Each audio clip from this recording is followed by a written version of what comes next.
Word থেকে শুরু করে এই পর্যন্ত যে টুলসগুলো আছে সেগুলো নিয়ে আলোচনা করব। ওয়ার্ড টুলসটা কীভাবে কাজ করে, আমি যদি একটা শেপ নেই, আপনারা এগুলো ডিজাইনের মধ্যে ইউজ করতে পারবেন। আমি তো জাস্ট শেপ নিয়ে আপনাদেরকে দেখা দিতেছি যেটা কীভাবে, কোন শেপটা কীভাবে ইউজ করবে। নিলাম, নেওয়ার পর আমি এখান থেকে এই টুলসের ওয়ার্ড টুলসের মধ্যে প্রেস করব, প্রেস করে জাস্ট আমি এটাকে যদি এভাবে করি, এখন বলবেন যে আমার এটা কি কাজে লাগবে। এটা কি কাজে লাগবে, যখন আপনি ডিজাইনের কাজটা করবেন, ডিজাইন শিখতেছেন, তখন আপনার এটা এইভাবে কাজে লাগবে। এটা কিন্তু পাথ, এই পাথের মধ্যে কাজ করে, এটা কিন্তু মাঝখানে কিন্তু কাজ করে। আমি মধ্যখানে সারাক্ষণ নাড়াচাড়া করলে এটা কাজ করবে না। এটা কাজ করে আপনার প্রত্যেকটা পাথ, যে পাথ লাইনগুলো আছে লাইনগুলোর মধ্যে এটা কাজ করবে।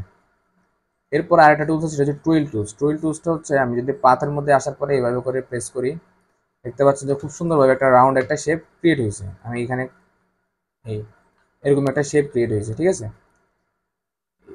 এইভাবে করে আমি শেপ ক্রিয়েট করতে পারি,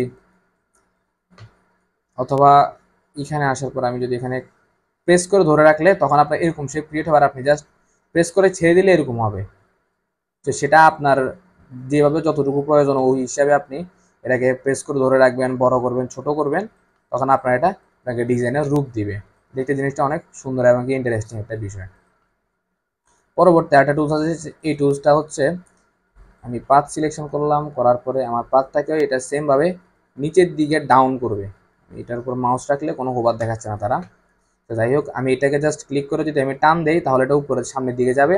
যদি আমার এটা ব্যাকে দেই তাহলে এটা আমার ব্যাক পিছনের দিকে আসতেছে।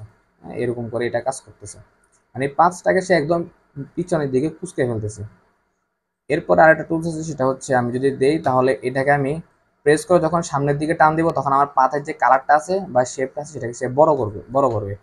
এভাবে করে দিলে এভাবে করে যাচ্ছে, এভাবে করে দিলে এভাবে যাচ্ছে। তখন এটা আপনার ক্ষেত্র বিশেষ যেখানে যেভাবে প্রয়োজন হয় ওভাবে আপনি এটাকে ইউজ করবেন, ঠিক আছে। এটাকে আমরা এইভাবে করে ইউজ করতে পারবো। এগুলো কিন্তু পাথের মধ্যে কাজ করে। আপনার এখানে যদি পাথ আরো কয়েকটা থাকতো শেপের মধ্যে তাহলে এটা ওভাবে কাজ করতো। এর পরবর্তীতে আরেকটা টুলস আছে, সেটা হচ্ছে এই টুলসটা। এটা কিভাবে কাজ করে এটার জন্য আমি আরেকটা শেপ নিতেছি। এখান থেকে আমি এটার কালারটা চেঞ্জ করে দিই। কালার চেঞ্জ করার পর আমি যদি এখানে এই টুলসের মধ্যে আসি,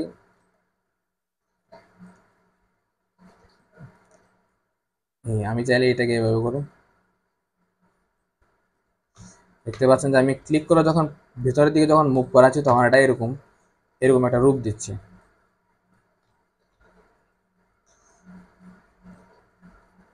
এই দেখতে কিন্তু জিনিসটা খারাপ লাগতেছে না। হ্যাঁ, এটা আপনি যদি নিজে বানাইতে যান তখন দেখবেন আরো অনেক বেশি হ্যাসেল হইতেছে।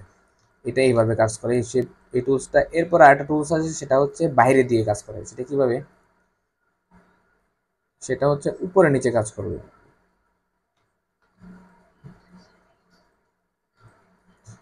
এটার জন্য আমি এটাকে কন্ট্রোল জেড দিয়ে ব্যাকে আসতেছি, আসার পর আমি জাস্ট এই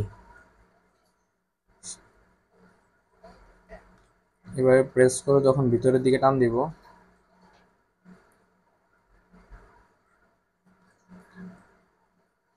এটাকে আপনি যখন এখান থেকে নিয়ে যখন বাইরের দিকে টান দিবেন তখন এটা এইভাবে কাজ করবে। এটাকে নিয়ে এভাবে করে কাজ করতেছি।